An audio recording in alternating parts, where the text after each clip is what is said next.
have right now is probably around 75 to 80 pounds, but they get a whole lot bigger than that. Some of these are yellowfin and some of these are bluefin tuna, and Pacific bluefin tuna have been known to reach 1,000 pounds, and Atlantic bluefin tuna, the record is about 1,500 pounds. How many of you didn't realize that tunas were giants and got anywhere near that big? Anybody? Yeah, okay, I see a few hands. Be honest with me though, how many of you really thought that tunas were only this big around and fit in that little can in the grocery store shelf? Yeah, see? That's what you really thought. Tunas are huge fishes, and that's not the way bluefin tuna goes though. Bluefin doesn't usually end up in a can because the price is higher somewhere else for the fishermen. Does anybody here like to go to sushi restaurants? Oh, I see a lot of hands and some heads nodding and big smiles. That's where bluefin goes because the price is higher there and because you all like it. And in fact, in January of this year, we set a record in the Tokyo fish market. One Pacific bluefin tuna sold for almost $400,000. Imagine that for one fish. Now, here's some food coming in for the sardines up here. It's the krill, the lumps of frozen krill, and as it falls out and spreads out, here come the sardines. They're going to come over in front of the window, and you'll get about a minute and a half or 2 minutes of feeding frenzy.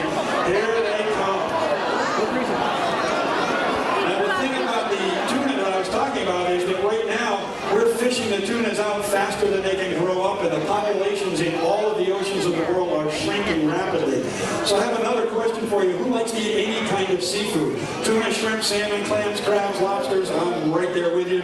Everything on that list that I just named is on my list as well. So I never ask people to stop eating seafood to save the ocean, but here's what I will ask you to do.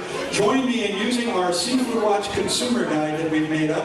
We have some lists on here of some best choices. Those are seafoods that you can eat that will not harm the ocean in the process of putting good food on your plate.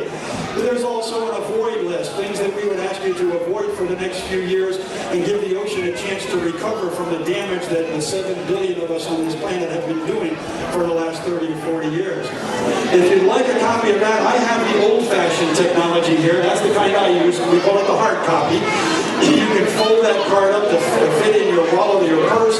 If you're a more modern technology-oriented person, there's an iPhone app and an Android app that you can download, and your phone will keep track of what you should eat and what you should avoid, and even tell you some places where you can find sustainable seafood in restaurants near wherever you happen to be. Now you can see this feeding frenzy of the sardines is when they get disorganized. This is when they're most likely to get preyed on, but our tunas and our mahi-mahi are all nice and full because they just finished their meal.